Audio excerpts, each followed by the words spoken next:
Alors mes chers amis, bonne journée, c'est une bonne halakha. Al tikra alichot, el halachot. En lo le HaKadosh Baruch Hu, el arba'amot shel halakha. Hein? Le Tosfot, dans la Gemara de Brachot, il demande une question. C'est écrit dans Souka, Daf Kafé, Kavav, que on sait que dans la Souka, le sommeil, il est plus sévère que le manger. C'est-à-dire, on peut manger au dehors de la Souka du pain jusqu'à 54 grammes. À partir de 54 grammes, tu es chayav de rentrer dans la Souka et de faire Asher Kiddushanu, les chefs basouka. La même chose, tu veux manger des gâteaux, tu dois peser jusqu'à 54 grammes. Tu veux manger des biscottes, jusqu'à 54 grammes. Par contre, la Mishnah nous dit, mais pour dormir, on n'a pas le droit de dormir au dehors de la soukha, même provisoire.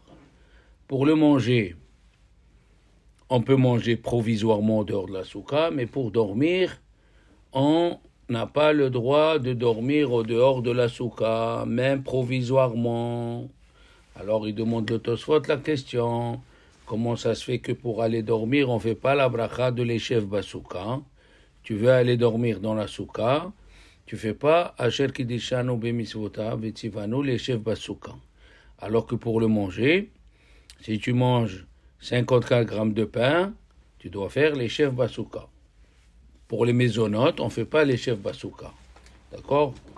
Pour les maisonnotes, il faut manger des petits pains au chocolat, 3 petits pains au chocolat. Alors là, tu fais l'Eshev Basouka. Ok? Alors comment ça se fait que le sommeil qui est plus sévère dans la halakha, on ne fait pas l'Eshev Basouka?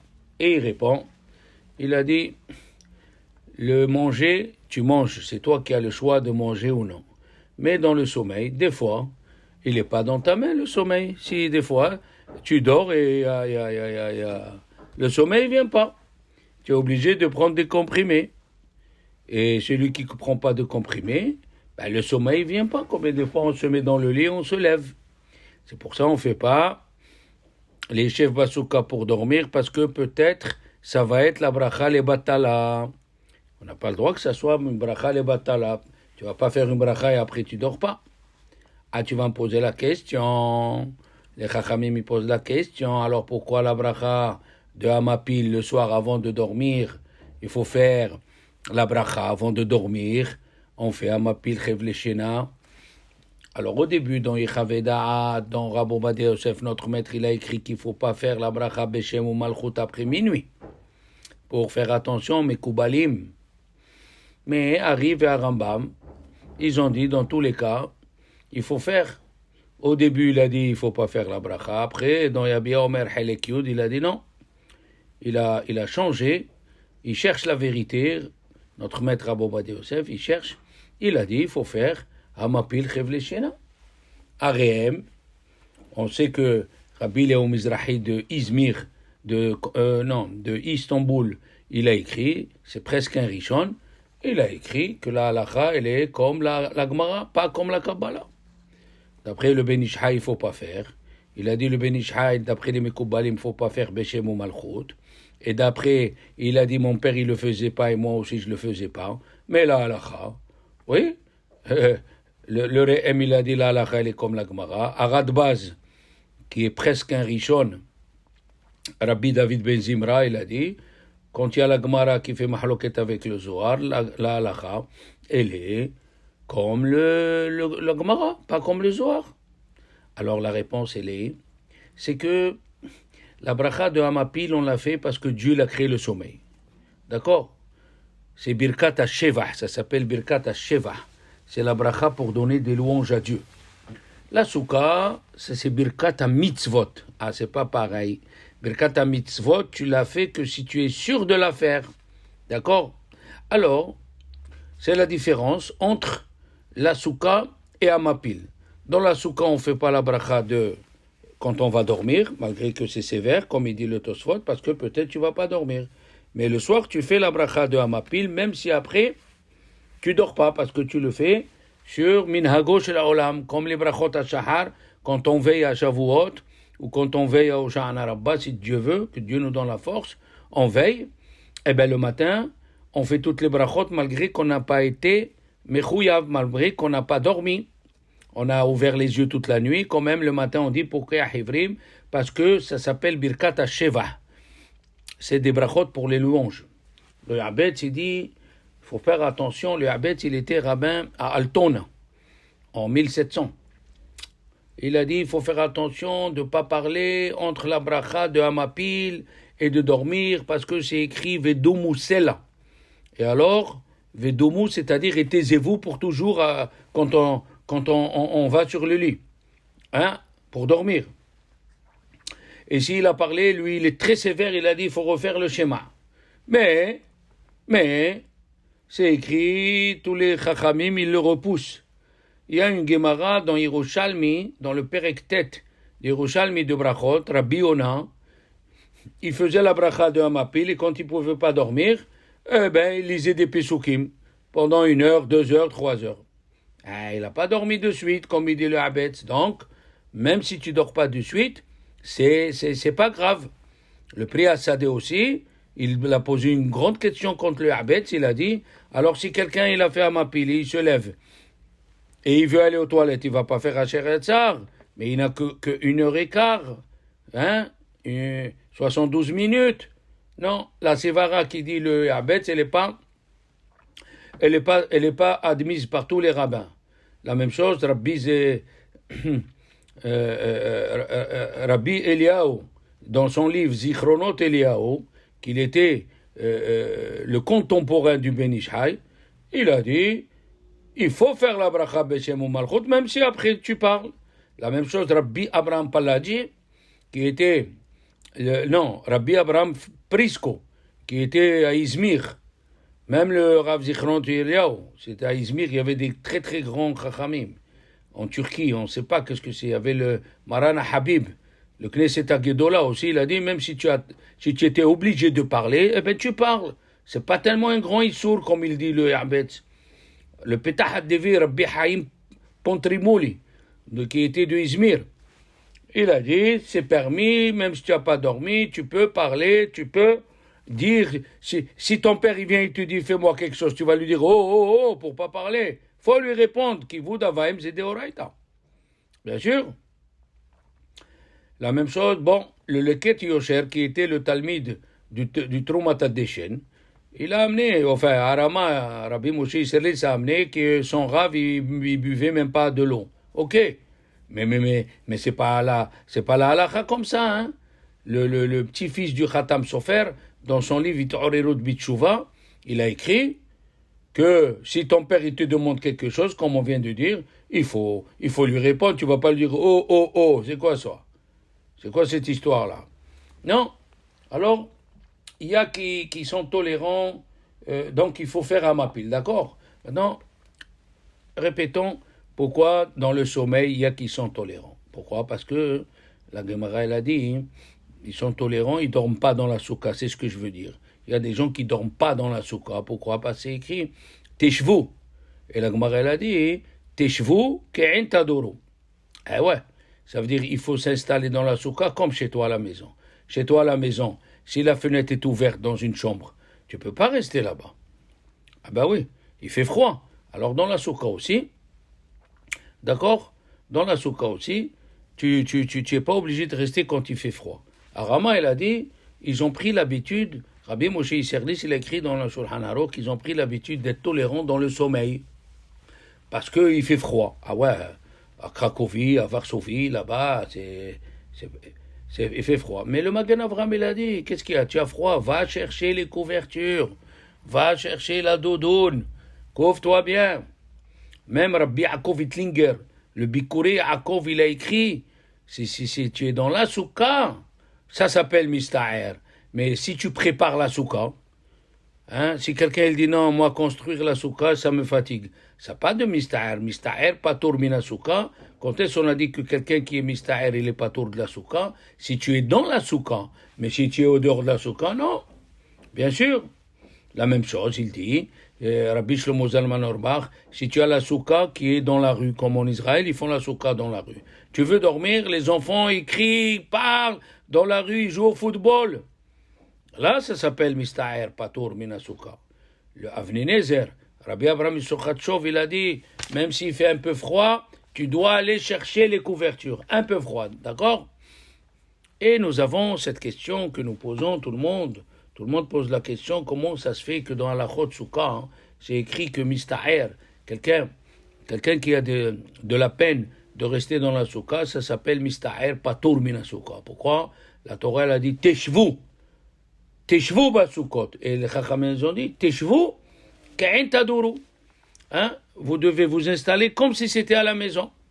Le Ratbaz, il dit, si quelqu'un il est malade des yeux, il est patour de lire Shenaïm Mikra Ve'hat Targum. Donc on voit d'ici que Mista'er, il n'existe pas que dans la Souka. Mais Maran, Rabbi Yosef Karo, il a écrit dans le premier livre qu'il a écrit dans l'année 5712, il a écrit même un aveugle il est hayav de faire Shnaim Mikra Ve'hat Targum, comme ça il a dit le Rav Mitteflik, celui qui a écrit Keli Hemda, comme ça il a dit le Rav Herzog.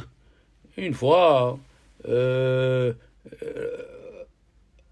Rabbi Obadiah Yosef, Zichron Baracha, notre maître, il est parti voir le Hazonish, vous voyez, et il lui a amené cadeau un de ses livres. Et le Hazonish, il lui a aussi donné, il lui a fait cadeau un de ses livres. Il lui a dit, voilà, le Rav Reuven Katz, qui était un gadol, il a écrit chez l'autre Tchouvot, les flagot Reuven à Petah Tikva.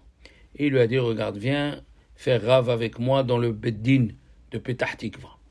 Il lui a dit, Hazonish, qu'est-ce que tu vas faire? Qu'est-ce que tu es en train de faire? Il lui a dit, moi j'enseigne aux petits-enfants dans une école Satmar à Jérusalem.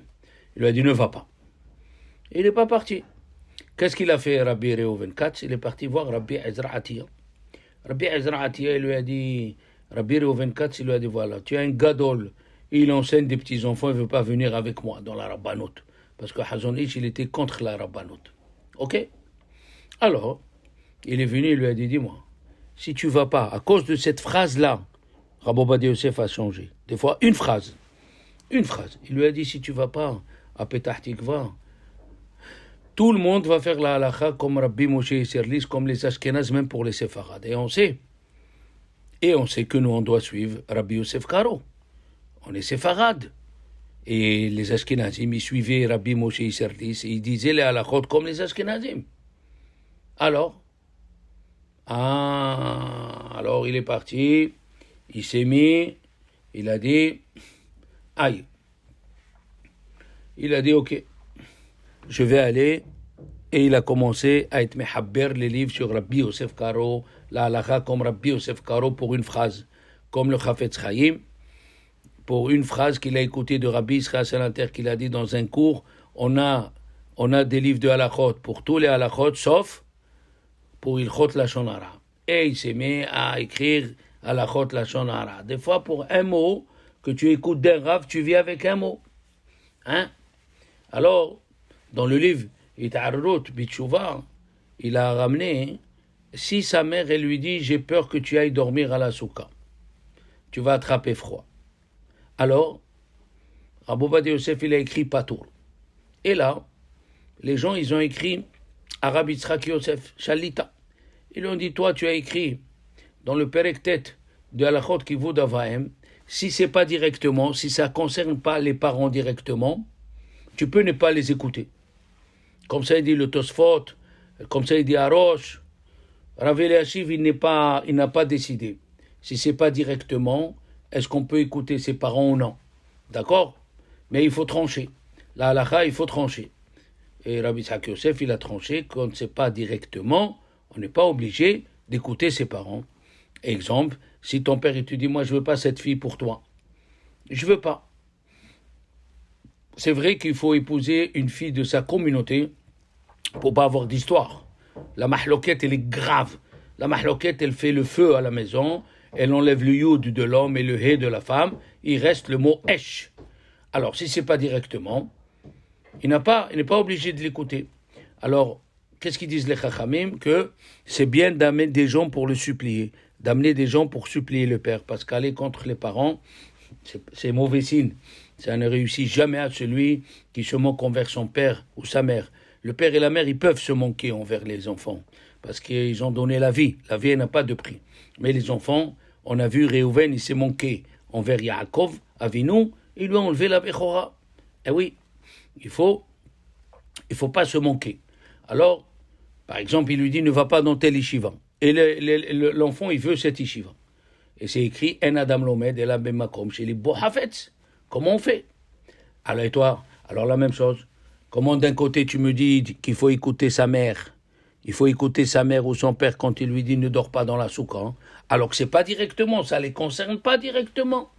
Et là, tu me dis que si sa mère, elle lui dit, je veux pas que tu dors dans la soukha, on l'écoute, alors que c'est pas directement, et toi tu as dit que quand c'est pas directement, on n'est pas obligé d'écouter.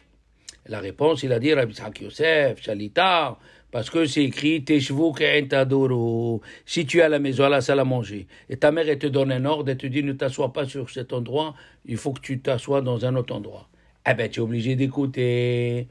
Donc, c'est pas en contradiction avec ce qu'il a été posé Rabbi Ovadia Yosef. Bien sûr. D'accord? Les Chachamim, ils ont dit la même chose, Mista'er Patour, alors que comment c'est possible? C'est écrit que la soukha, le minimum, c'est 70 sur 70 cm sur 1 mètre de hauteur. Et comment les Chachamim, ils n'ont pas pensé qu'on ne peut pas dormir comme ça? Le Chacham Tzvi, il amène une preuve à ce qu'il dit à Rama, que le sommeil, il est très important, il faut faire très attention de ne pas dormir au dehors de la soukha. Le premier Gadim, il dit, qu'est-ce que c'est Shenat Haray, qu'est-ce que c'est un sommeil provisoire qu'on n'a pas le droit? C'est le temps de marcher 48 mètres. Ah, 48 mètres, c'est moins qu'une minute. Alors comment on fait? On doit écouter Maran. C'est vrai que le Chazon Ish, lui, alors là, il est très sévère et des fois, il n'écoute pas ce qu'il dit Maran, d'accord? Et on voit, vous savez, chaque chose qui arrive, c'est pour nous amener la halakha. En 62, après la destruction du temple, il y a eu un tremblement de terre à Pompéi. D'accord? Alors vous allez me dire, mais qu'est-ce que ça a à voir? Ça a à voir, vous allez voir. Parce que les Ashkenazim, ils ont dit que les œufs, ils ont diminué par rapport à ce qui était avant. Les œufs, ils pesaient 60 grammes. Et Rabbi Haim Naé, qui était Ashkenaz, mais qui vivait avec les Séfarades dans le quartier des Boukharim à Jérusalem, il a dit non, c'est pas 60, c'est 54. Qu'est-ce qu'il a fait, un grand rabbin? Il est parti à Pompéi. Vous savez que le tremblement de terre était le matin. Et alors, la lave, avec les cendres, ils ont momifié les gens. Et qu'est-ce qu'ils ont momifié? Même le manger. Ils ont pris les œufs qui étaient à Pompéi momifiés. Ils les ont nettoyés. Et combien ils pesaient les œufs d'après vous? 54 grammes. Tous les œufs de Pompéi, il y a 2000 ans. Donc, ce qui dit le Shulchan Aruch, ce qui dit Rabbi Chaim Naé plutôt, que les séfarades, c'est 54 grammes, nous avons trouvé la preuve à Pompéi. Regardez comme chaque chose. Une fois, Rabbi Yitzhak Yosef, il est parti visiter Ir David, là où il est enterré David Amelech. David Amelech, il n'est pas mort. Mais bon, c'est écrit qu'ils l'ont mis dans une tombe. Mais de là-bas, il est rentré dans la ville de Louz. À Louz, ils ne meurent pas les gens, puisqu'on dit David Amelech, Haï vekayam. D'accord? Il est rentré là-bas, il lui a dit au directeur, ils ont trouvé un mikvé. Il a dit combien il y avait, quelle est la mesure, combien d'eau il peut contenir? Parce que d'après le Chazon Ish, il faut 436 litres. Eh bien, ils ont trouvé comme Rabbi Haim Naé 332 litres. Comme il a dit Rabbi Haim Naé, une preuve que déjà du deuxième temple, on faisait comme les shiurim de Rabbi Haim Naé. Mamash, il est venu, le Stepeler, il était énervé. Le Stepeler, qui était un gaon, un tzaddik, c'est connu. Pas besoin de parler du Stepeler. Rabbi Israël Yaakov Kanievski, le père de Rabbi Haim Kanievski Shalita. Eh bien, lui, il était contre Rabbi Ovadia Yosef parce que Rabbi Ovadia Yosef, il a donné le poids comme Rabbi Haim Naé. Il a dit, c'est pas normal que tu es contre nous, c'est pas normal. Et qu'est-ce qu'on voit? Le père de Chazon Ish et son frère, le frère du Chazon Ish, faisaient le kiddush comme qui? Comme la mesure de Rabbi Chaim Naé. pas comme la mesure de Chazon Ish. Chazon Ish, il a dit il faut 15 centilitres pour faire le kiddush. Et Rabbi Chaim Naé, il a dit 0,86. C'était comme la guémataria du mot kos. Eh ouais. D'accord? Alors, Araza, Alva Shalom, il a posé une question. Araza, il a dit, d'abord, le Mishnah Brura, il a été possède que somnoler, on peut somnoler au dehors de la souka. Et c'est pas tellement simple ce qu'il dit le Mishnah Brura, comme c'est dit Rabbi Ovadia Yosef, parce que Araza, Rabbeinu Zerahia Levi, qui a étudié à l'UNEL, et qui était un richon, qui était d'Espagne, de Barcelone, il a posé une question. Pourquoi on ne fait la bracha à Pesach, à Shel Kiddishanu, ala Chilat Matzah, que les 2 premiers soirs? Après, pendant les 8 jours, on ne fait pas Shel Kiddishanu, ala Chilat Matzah. Et quand même, quand on vient dans la souka, à chaque fois qu'on mange du pain, 54 grammes, on fait Shel Kiddishanu, les chefs souka. Pourquoi la différence? Dans la matzah, nous faisons que 2 fois la khilat matzah, et dans la souka, si tu manges 5 fois dans la journée, eh bien 5 fois tu fais les chefs souka. Comment c'est possible? Et il répond, parce que dans la souka, on ne peut pas rester sans dormir. La Gemara, elle a dit, celui qui reste 3 jours, celui qui fait un éder, je ne dors pas 3 jours, on le frappe et il va dormir, parce que ce n'est pas possible de rester dormir sans 3 jours. Alors, puisqu'on ne peut pas rester sans dormir, donc tu vas rentrer, manger, et quand tu fais la bracha sur le manger, tu dispenses aussi le sommeil. Et pour cela, dans la soukha, on fait à chaque fois, parce qu'on ne peut pas rester sans dormir. Alors, donc tu vas manger, dans le manger, tu es poter la achila. D'accord? Comme il est venu un soldat, il a dit à Rabbi Ovadia Yosef, le soldat, il a dit à Rav, j'étais au Liban, on n'a pas dormi du tout. On n'a pas dormi du tout. Mais il lui a dit que ça veut dire que tu n'as pas dormi. Il lui a dit non, entre une garde et une autre garde, on fermait les yeux une demi-heure. D'accord? Il y a une Gemara, et c'est cette Gemara qu'on vient de dire, enfin, Araza, Rabbi Zerahia Levi, c'est une preuve contre le Mishnah Brura. Pourquoi? Parce que le Mishnah Brura, il a dit qu'on peut somnoler. Et on voit que Araza, il a dit qu'on ne peut pas rester sans sommeil. Et si on peut somnoler au dehors de la souka, sa réponse, elle ne tient pas le coup. La Gemara dans souka, elle a dit, Rabbi Yeshua ben Hanania, il a dit, dans la Simchat Betashoeva, pendant 7 jours, on ne dormait pas. Le soir, il fallait faire la Simchat jusqu'au matin. Le matin, Korban Atamid. Après Korban Atamid, Shahrit. Après Moussaf. Après le Hallel. Après les Osha'anot. Après Moussaf. Après manger. Après, on allait étudier. Après, on revenait. Et le Korban Atamid l'après-midi. Et après, on faisait Arbit. Et après, on dansait jusqu'au matin. Et il a dit, Lor ta'amnu ta'am shena. On n'a pas goûté le goût du sommeil. Et alors, comment la Gemara pose la question? Voilà, Rabbi Ochanan, il a dit que celui qui dit je ne dors pas 3 jours, on le fera parce que c'est pas possible. Et comment lui il a dit? Comment lui il a dit j'ai pas dormi? On n'a pas dormi pendant 3 jours. On n'a qu'à dire Ones Rahamana Patre. On n'a qu'à dire que s'il y a un cas de force majeure, tu es pas tour. Qu'est-ce qu'elle répond la Gemara? La Gemara répond mais 4 faits à Adadé. Il dormait debout. Qu'est-ce que ça veut dire? Il était debout, il mettait sa tête sur l'épaule de son ami. Même le Tashbetz, il dit que c'est assourd de dormir, même le Nimnoum, c'est assourd. Alors cette Gemara, elle est encore contre le Mishnah Brura. Parce que si somnoler c'était moutard, la Gemara, elle n'aurait pas pu poser une question comme ça. Eh oui, il y avait un juif, il était dans l'autobus de Jérusalem à Bnei Brak. Pendant Chol HaMoed Sukkot, il tapait des mains, il allait et venait. Pourquoi? Pour empêcher les gens de dormir, parce que c'est assourd de dormir au dehors de la soukha. Et il y avait Rabbi Tzhak Yosef dans le Shalita, dans le bus. Il l'a appelé, il lui a dit voilà, Rabbi Shlomo Zalman, il a dit si je vais directement dans le lit de ma maison, ça c'est assourd. Mais si je suis en train de faire de quelque chose et j'ai dormi, là, mista'er patour mina soukha. Pourquoi? Parce que c'est le sommeil qui est venu. Là, je voyage et le sommeil il est venu sur moi. Je suis en train de faire quelque chose. Je suis pas tour. Un juif qui dort dans la synagogue parce qu'il est fatigué, faut pas le réveiller. La même chose, il a dit Rabbi Yitzhak Yosef, pendant la veillée dans la synagogue, si tu lis et tu t'endors, faut pas te réveiller. Eh oui, il y a un rave qui a voulu dire que quand on dort, on n'est pas tour. Quand on dort, on n'est pas tour des mitzvot. Donc, faut pas nous réveiller. Mais c'est pas vrai. Cette halakha, elle n'est pas... Hein?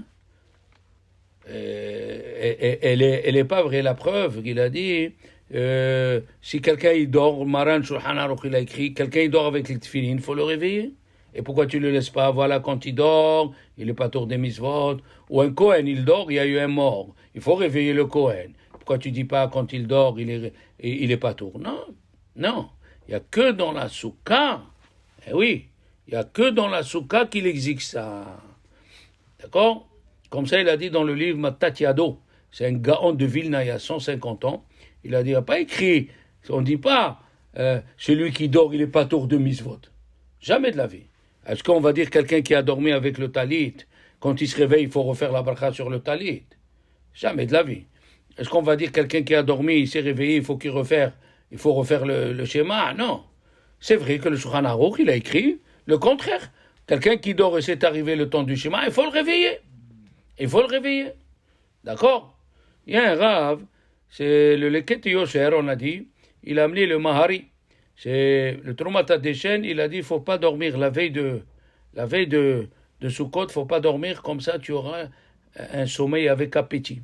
Comme la veille de Sukkot. Comme la veille, de Pessah. La veille de Pessah, on ne mange pas la matzah, pour manger la matzah avec appétit. Mais le Ritba, il dit le contraire. Un Rishon, il dit le contraire. C'est seulement dans le manger qu'on dit ça, pas dans le sommeil. Les Ashkenazim, ils font la bracha à chaque fois qu'ils rentrent dans la soukha de leur ami. Même les Témanim, chaque fois qu'ils rentrent dans la soukha, ils font la bracha. Oui, et on peut répondre amen, parce que le Shulchan Aruch, il a dit, minhag, c'est un minhag de faire la bracha au moment du manger. Mais en vérité, si tu dis minhag, alors, ce n'est pas une obligation. Chacun suit le minhag. Comme ça, il a écrit le Bet Yosef, dans la Haktama du Bet Yosef, dans la préface du Bet Yosef. Je ne suis pas venu déranger les gens qui ont fait les minhagim. Chacun doit suivre son minhag. Donc, si quelqu'un il fait la bracha, mais toi, tu n'as pas l'habitude de le faire, bien sûr, d'habitude, on ne répond pas amen. Par exemple, en Israël, ils n'ont pas l'habitude de faire la bracha du Hallel à Rosh Chodesh. Et toi, tu veux faire tu écoutes quelqu'un qui fait la bracha, ne répond pas amen. C'est F-sec. Et oui, la même chose, la femme qui a fait Shechiano, elle n'a pas attendu son mari, elle a fait Shechiano dans l'allumage des bougies. Et quand il est venu son mari, il a fait Shechiano dans le Kiddush, elle ne répond pas Amen parce que c'est F-sec. Mais ici, comme c'est écrit dans le Shulchan Aruch, Minhag, puisque c'est juste un Minhag, tu peux répondre. Alors, j'espère qu'avec ces petits livrets Torah de la Halacha, Be'ezrat Hashem, on aura un aperçu de la mitzvah de Sukkah. On va essayer de la halakha, un lolak shvarcho et la arba mot shel halakha. Alors, mesdames et messieurs, Bezrat Hashem, une bonne chose que nous avons étudiée, mais nous allons la développer. Surtout, les femmes sont à l'honneur. Si Dieu veut, les femmes sont à l'honneur. Alors, Arama, Rabbi Moshe Serlis, qui était en 1460-70, il a écrit une halakha qu'après Kippour, il faut aller faire vite la soukha. Ça s'appelle Mehayil el Hayil. Dès que tu sors de Kippour, d'une victoire à une autre victoire. Mehayil, c'est une victoire. Une victoire contre le Yetzer Hara. Donc tu sors de Kippour, tu vas faire de suite la soukha. Et tu ne l'as pas fait le soir. Eh bien, le matin, tu vas vite la faire parce que c'est écrit mitzvah ba'al yadecha, une mitzvah qui vient dans ta main, mitzvah ba'al yadecha, al tanihina, ne la laisse pas. La question, le Mishnah Broura, il dit, pourquoi une fois tu me dis, après Kippour, ça s'appelle Mehayil et Hayil, et le lendemain, tu me dis mitzvah ba'al yadecha, al tanihina. Pourquoi deux halachot différentes? Alors il a dit, le soir, tu fais un petit peu. Tu viens de sortir de Kippour, tu fais un petit peu. Et le lendemain, alors là, tu l'as fait. Ok? Mitzvah, Baal Yadecha al Tanihena. Le Rav Shach, Alavat Shalom, Rav Menachem Shach, qui était le Rosh Yeshiva de Ponovitch, 6000 élèves, il est mort à 104 ans, il faisait les cours encore à 100 ans, c'est une chose impensable, un malach, un ange. Lui, il a posé la question, c'est écrit dans la Gemara, Zrizim Magdimim la mitzvot. Ceux qui sont zélés, ils vont vite, ils font les mitzvot, ils ne s'arrêtent pas. Mais après, c'est écrit aussi, mitzvah Baal Yadecha al tahmid senna. Une mitzvah qui vient dans ta main, ne la laisse pas gonfler. Hein? Mitzvah Baal Yadecha al tahmid senna ou bien al tenihena. Quelle est la différence entre les deux? Alors il te dit, Zrizim Magdimim la mitzvot, ceux qui sont zélés, comme vous qui écoutez, c'est quand la mitzvah elle vient en son temps. Par exemple, il y a la Mila. La Mila, hein, c'est le 8e jour. Qu'est-ce que tu fais toi? Tu attends pas à midi ni l'après-midi, tu fais vite le matin. Mais tu es obligé de faire la mitzvah. Là, on dit Zrizim la mitzvah, Zrizim Magdimim la mitzvah. Mais si c'est pas une mitzvah qui est en son temps obligatoire, par exemple, tu passes devant un kollel ou une synagogue et on te dit viens faire avec nous minyan. Et toi, tu es un minyan dans un autre endroit. Et dans l'autre endroit, ils ont plus que minyan. Alors là, on te dit mitzvah Baal Yadecha al tahmid senna. Ok. La mitzvah qui est venue dans ta main, ne la laisse pas. La question, elle est très très grande question qui pose les Chachamim. Pourquoi il dit de s'occuper de la soukha et pourquoi pas du lulav? Le lulav aussi. Surtout que le Midrash il dit, dans Vaïkra, Parasha Lamet, il a dit le kartem lachem biyom harishon. C'est quoi biyom harishon? Le Midrash il dit, c'est pas biyom harishon. C'est quoi? Puisque c'est le 15 du mois. Rishon, les heshbon abonot. On commence à compter les péchés à partir du 15 Tishri, le premier jour de Sukkot. Pourquoi? Parce qu'entre Kippour et Sukkot, tu es occupé. Le lulav, la soukha, le manger. Alors, les Chachamim, là-bas, ils disent, dans le Midrash, c'est un pays, une région qui était obligée de donner les impôts au roi, il ne les a pas donnés. Il est venu, le roi, avec des centaines de milliers de soldats. Qu'est-ce qu'ils ont fait? Les plus grands de la ville, ils sont sortis le recevoir. Ah, il a dit, puisque vous êtes sortis, j'enlève un tiers. Après, ils sont sortis les notables. Il a dit, j'enlève encore un tiers. Après, ils sont sortis toute la ville. Il a dit, alors, dans ce cas-là, je pardonne tout. La même chose, la veille de Rosh Hashanah, les tzadikim, ils jeûnent. D'accord? Entre Rosh Hashanah et Kippour, les bénonymes, les moyens, ils jeûnent. Il enlève un tiers des péchés, encore un tiers des péchés. Quand il vient Kippour, il enlève tous les péchés. C'est ça la différence entre les trois moments. Rosh Hashanah, Kippour et Sukkot. Et qu'est-ce qu'il dit le Midrash?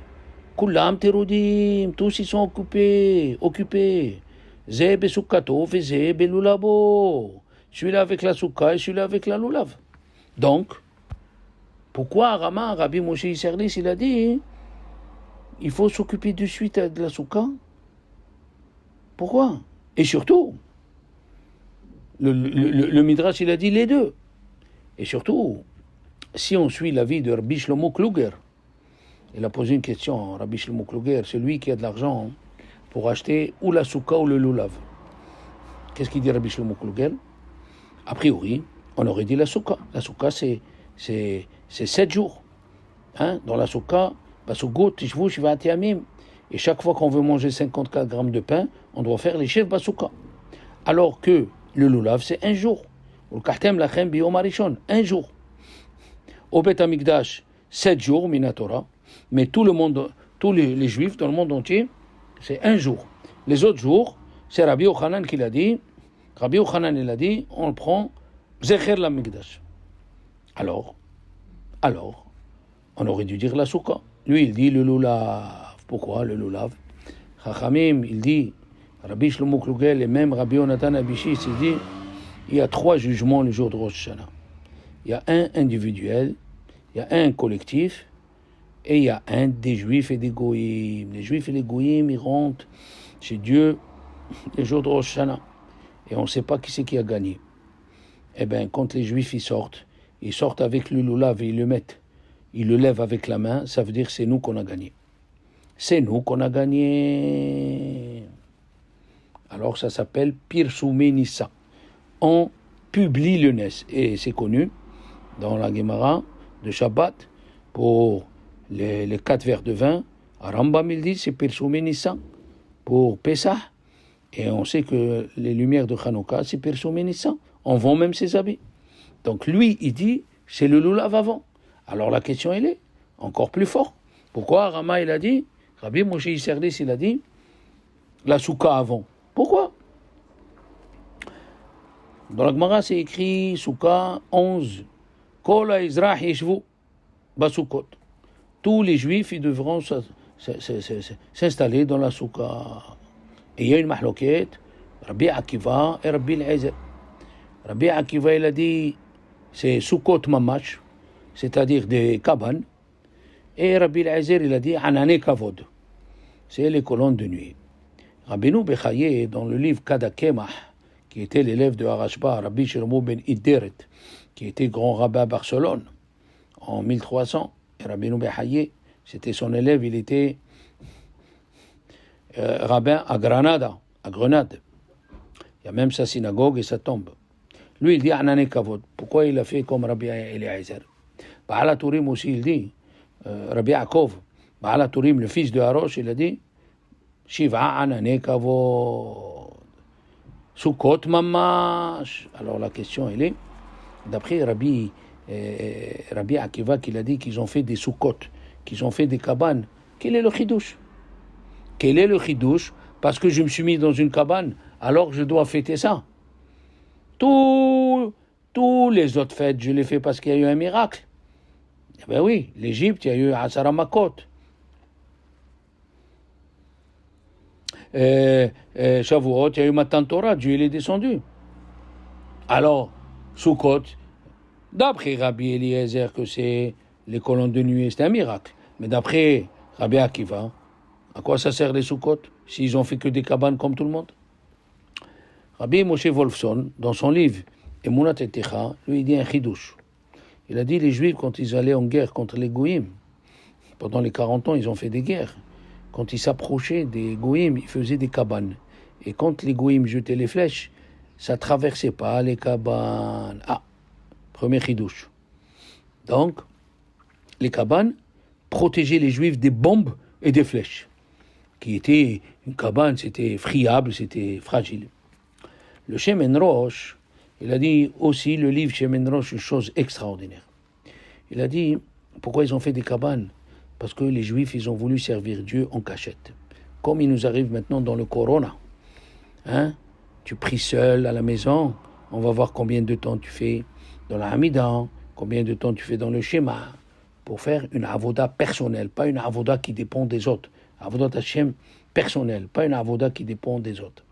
Alors il a dit Dieu, comme ça il dit le livre Shemen Rosh, puisque vous avez voulu faire avodat Hashem en cachette, bitsni'ut, en cachette, moi je vais vous mettre aussi les colonnes de nuée qui vont vous cacher des goïms. Magnifique. Maintenant, d'abord il y a eu donc les deux ne sont pas en mahloket Rabbi Akiva et Rabbi Eliezer. Au début c'était des Sukkot, mais la fin c'était les Anane Kabod.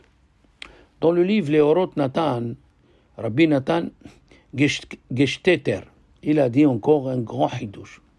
Il a dit, chacun il a fait une souka, ok, mais on a oublié, quand ils sont sortis d'Égypte, les enfants, quand ils sont sortis d'Égypte, ils ont eu des enfants dans le désert. Et chaque enfant qui s'ajoutait, eh bien la souka elle grandissait automatique, selon Rabbi Akiva. Comme les habits grandissaient automatiquement, ils se lavaient automatiquement, les chaussures y grandissaient, tout se lavait avec les Anane Kabod, alors la souka aussi elle grandissait, surtout si on suit celui qui dit que quand ils sont sortis d'Égypte, il y avait 600 000 personnes de 20 ans à 60 ans, comme ça c'est écrit dans la paracha de Bamidbar. Sheshmot et les Fragli, 600 000 personnes. Mais il y avait des gens qui étaient moins de 20 ans, et il y avait des gens plus de 60 ans. Selon Chafetz Chaim, on est sorti, il y avait 5 millions de personnes. Si on prend juste 1 200 000, on divise avec les Bechorot, combien il y avait des Bechorot? 22 300. Ça fait 53 enfants par personne. 53 enfants par personne. Et si on ajoute le Midrash, que Dieu il a tué 4/5 des Juifs qui n'ont pas voulu sortir, mais il n'a pas tué les enfants. Donc, Vachamoshim, qu'est-ce que c'est Vachamoshim, Allo, Béné Israël, Meretz Misraïm? Qu'est-ce que c'est Vachamoshim? Ils ont pris 4/5, c'est-à-dire 250 enfants par personne. Et la Souka, elle grandissait, deuxième chidouche. Rashi, et le Targum, ils disent, Zecher la'anane kabod. Ok, d'accord? Quoi? Comme ça, il a dit aussi le Bah, parce que mitzvot tzrichot kavana. Et la question, elle est, le Tour, il a posé la question dans le Siman Tayaz. Pourquoi Souka doit tomber à Tishri? Pourquoi pas à Nissan? Et lui, il a dit, pour pas que les goïms disent que nous, on fait la Souka pour se protéger du soleil. Alors, on le fait en septembre, quand tout le monde, ils rentrent leur Souka à la maison, le parasol. Mais, Rabbi Reuven Rosenblum, il pose une question. Le Chida, il dit que Dieu a voulu donner les fêtes pendant l'été. C'est-à-dire, alors, Nissan, c'est Pesach, Iyar, Pesach Sheni, Sivan, c'est Shavuot, Tammuz, Yom HaZikaron, Av, le 10, c'était Kippour, après Elul, c'était Sukkot, et après, Tishri, Shemini Atzeret. D'accord? Et la question, il pose dans le livre Ze'ev Itraf, pourquoi dans tous les ta'aniyot, quel est le ta'anit le plus sévère? Qu'est-ce qu'on dit nous? C'est Tisha B'Av. Mais en vérité, le ta'anit le plus sévère, il dit le Abu Draham, c'est le 10 Tebet. Comme ça, il dit le Hatam Sofer. Que si le 10 Tebet tombait Shabbat, on aurait dû jeûner. Pourquoi? Parce que c'est écrit Be'etzem Hayom Hazeh. Quand c'est écrit Be'etzem Hayom Hazeh, comme dans Kippour, on doit jeûner. Et cette année, il va tomber vendredi, alors on doit jeûner jusqu'à la sortie des étoiles. Alors la question, elle est, et pourquoi Tisha B'Av, alors, on fait les Inouïm, on fait les 5 mortifications, on se met pas le cuir, comme c'était à Kippour, pourquoi? Alors ils disent, les Chachamim, parce que Tisha B'Av devait être Kippour.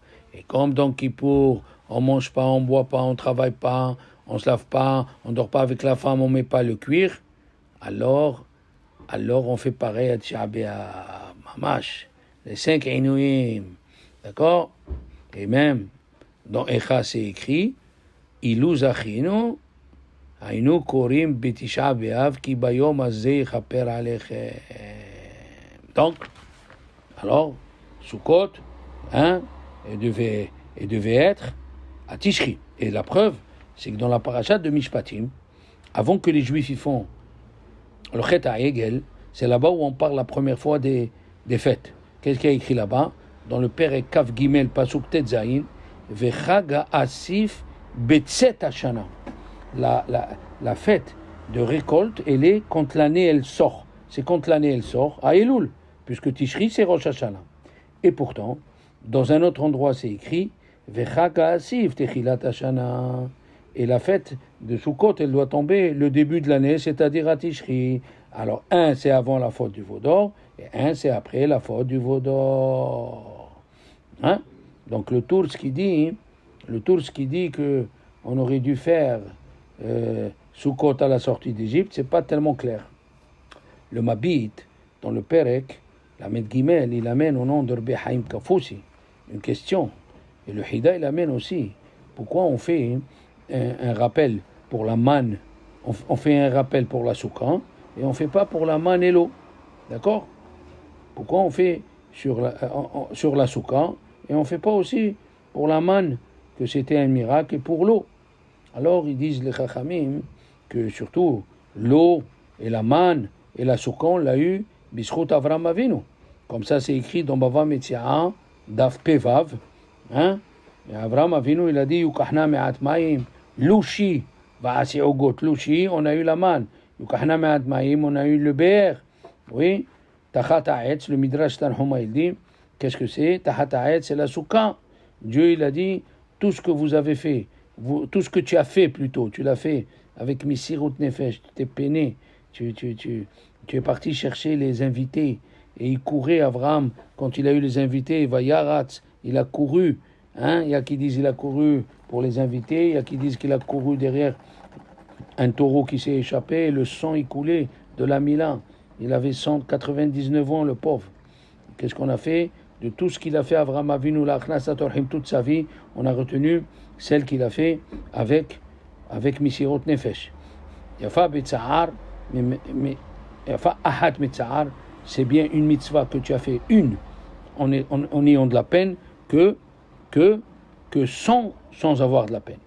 Comme ça, il lui a dit à Kadosh Baruch Hu, hein? Et Rabbi Aaron Steinman, il a dit, qu'est-ce qu'on voit d'ici? Pourquoi il a fait la Achnasat Orhim Avraham Avinu? Pour que les gens y bénissent. Grâce au brachot, on a la émouna. Grâce au brachot, on a la émouna. Ouais. Comme ça, il a dit, la Gemara dans brachot, le Perek Shishi, celui qui mange son beracha, c'est un voleur, il est havero chez les Rob'an ben Nebat.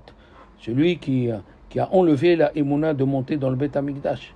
Donc de faire une bracha, mamash, surtout les trois malachim, même pas s'ils voulaient manger, hein?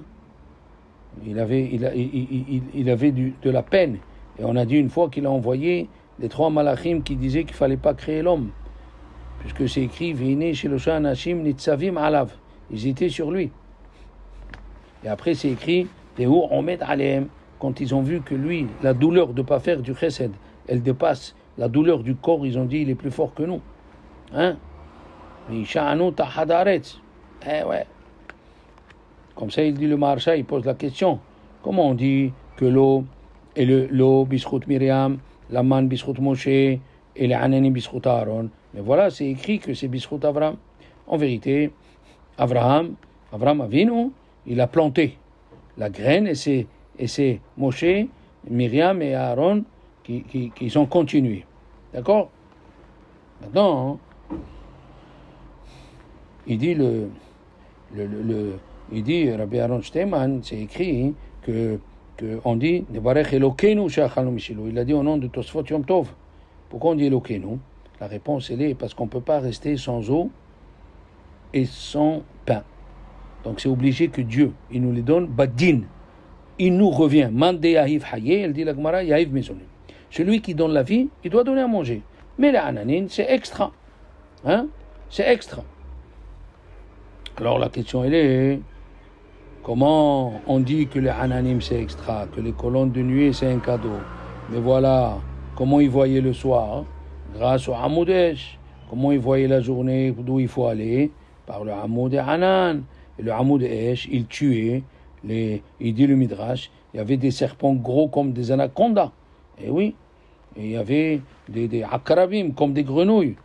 Il y avait des scorpions. Alors comment on dit que les ananim c'est en plus? Non, mazé, c'est pas extra.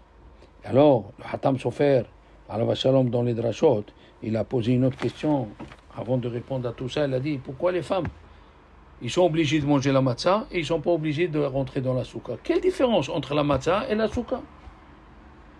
Dans la matzah, ils étaient en Égypte. Alors, dans la souka, ils étaient 40 ans dans la souka avec leur mari. Pourquoi? D'accord? Et surtout, c'est écrit, il dit le Hatam Sofer, que si en Israël, hein, surtout en Israël, si on fait la souka et le premier soir il y a la pluie, c'est un mauvais signe. Pourquoi? Ça veut dire c'est quelqu'un qui a voulu servir son maître et son maître lui a jeté de l'eau sur la figure. Mais je comprends pas.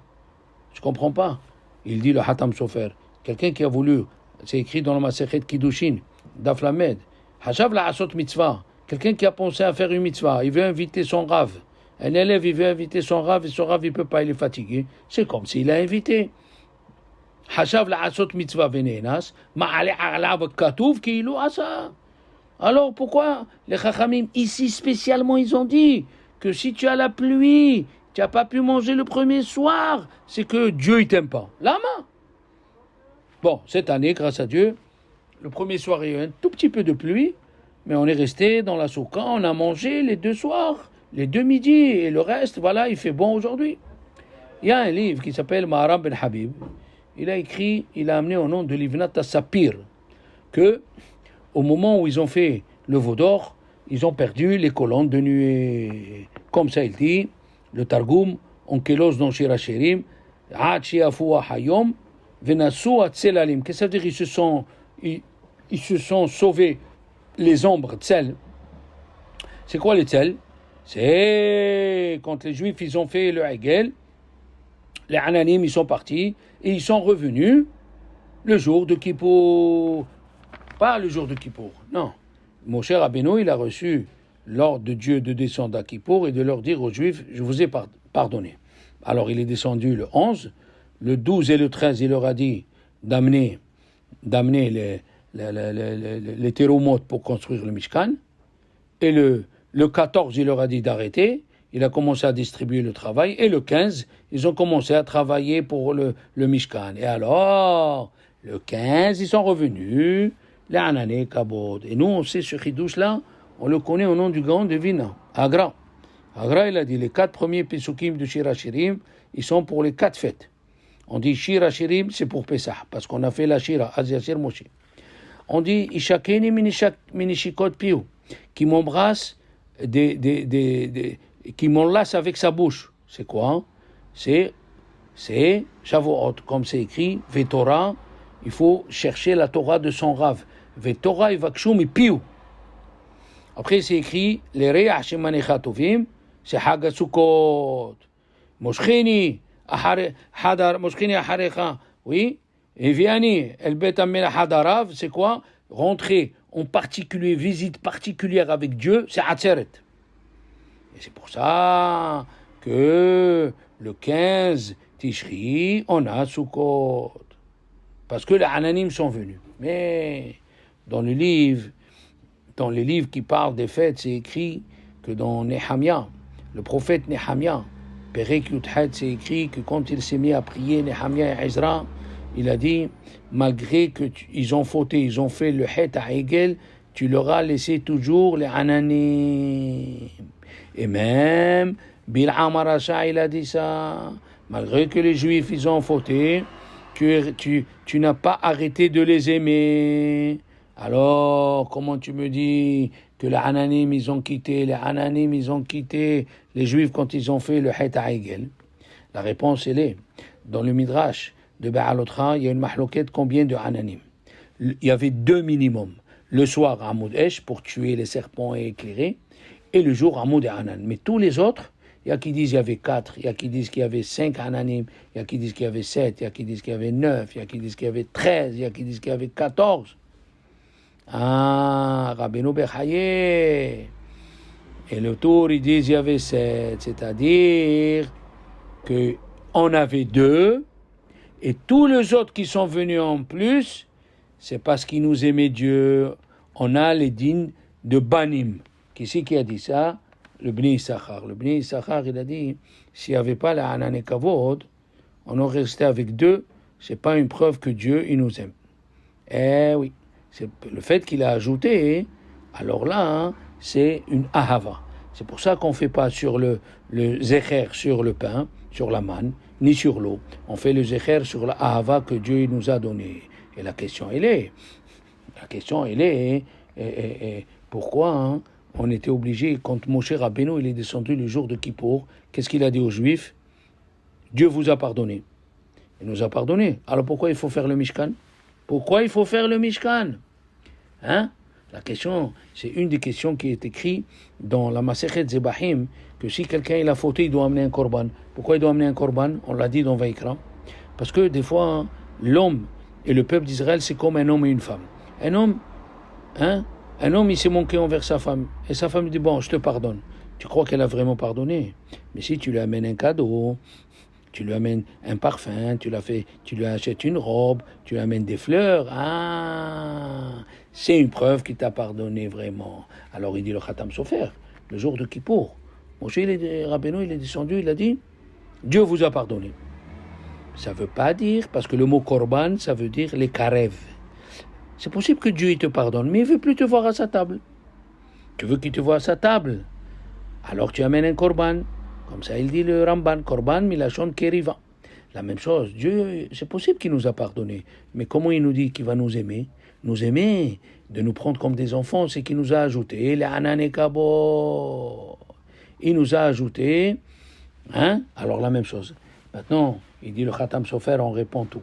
Le jour de Kippour, à la sortie de Kippour, c'est écrit Lech echol besimha et lahmecha. Va, mange, mange ton pain avec kiratsa, kashbarchut ma'asecha. Dieu l'a accepté ton pardon. Mais on a dit que chaque fois mochel vesolea, c'est écrit mahlan, solhan ou mahlan, Dieu il te pardonne. Mais qui nous dit qu'on va reprendre la place avec Akadosh Baruch Hu à table? C'est quand il nous donne la souka, il nous a ajouté les ananekabo. Alors maintenant c'est bien ce qu'il dit à Rama Rabbi Moshe Serlis. Il a dit que après Kippour, va vite à faire la souka. Pourquoi? Ça c'est avant tous les autres mitzvot. Parce que en commençant la souka, tu montres que Dieu t'aime comme avant. Il t'a pris dans les bras, il t'a ajouté. Aïe, aïe, aïe, aïe, aïe. Maintenant, regardez comme c'est joli. On a dit au début, les femmes sont à l'honneur. Dans Pirkei d'Rabbi Eliezer, le Perek Memhe, qui a écrit, les femmes, ils n'ont pas fait le Hegel. Donc, l'amour de Dieu envers les femmes ne s'est jamais arrêté. C'est pour ça qu'ils sont patours de la souka. Mais dans les matzot, où ils étaient en servitude, même la femme, elle est obligée. Mais la souka, le fait que les femmes, ils n'ont pas fait l'arbre d'Azara, ils n'ont pas fait le Hegel, on les a obligés à enlever les boucles d'oreilles. Alors les femmes sont à l'honneur, que Dieu vous protège et vous aide, et se rappeler des divrei Torah, d'avoir la simha, de préparer, malgré que c'est la fatigue. Sachez que la mitzvah de Souka, on l'a eu, la mitzvah de Pessah, parce que moi, Avraham Avinu, il s'est peiné, il s'est tué. Chaque mitzvah, même tu es un peu fatigué, amène les choses, surtout ceux qui habitent loin de la synagogue, amène, ramène, salis-toi, la planche et tout ça. Tu auras un grand mérite, Bezrat Hashem. Que Dieu vous bénisse, que vous ayez la joie que dans Shemini Atzeret, c'est écrit, Dieu n'a gila venishme habach. On n'a pas de loulav, on n'a rien, on est tous les deux. Dieu, il nous prend dans les bras et il danse, comme c'est arrivé une fois, un monsieur qui était fâché avec son fils. Et alors, il était fâché. Et chez les Ashkénazes, alors, il y a quelqu'un qui dirige la cérémonie de mariage, et ils ont dit à celui qui dirige la cérémonie, tu fais vite, le père il n'est pas bien avec le fils, plutôt le fils il n'est pas bien avec le père, tu fais 2 minutes et c'est bon. Alors celui qui a organisé, il a dit, Rabbi Yoel, il a dit comment? Le père, je vais faire 2 minutes, et pour le beau-père, il va danser avec la Kala une demi-heure. C'est pas possible. Alors, il s'est mis à dire, moi je peux pas. Il a pris le micro, il a appelé le père, il est resté 2 minutes, il est parti à sa place, et le fils, il lui a dit, comment tu as fait ça à ton père? Le jour de ton mariage, il lui a dit, rappelle-le, je t'en prie, rappelle-le. Il est revenu, le père, et il a pris les mains de son fils, et son fils, il a pris les mains de son père. Ils ont commencé à danser tous les deux, et ils se regardaient dans les yeux. Ils sont fichés de 5000 invités. Ils se regardaient, aïn, et ils pleuraient. Tout ce temps qu'ils ne se sont pas parlé, tout ce temps qu'ils ont raté. Ils se regardaient dans les yeux, ils pleuraient, ils s'embrassaient, ils s'enlaçaient. C'est ça, Shavuot. C'est ça, Shemini Atzeret. Shemini Atzeret, l'amour de Dieu envers nous, en particulier, il nous prend dans les bras et dit, mon fils, je t'aime, toute l'année, prends cette joie avec toi, toute l'année, prends ce divrei Torah avec toi, sois joyeux, je t'aime, mon fils, ma fille, surtout les femmes, que Dieu vous protège et vous donne la joie. Amen, Kénératon.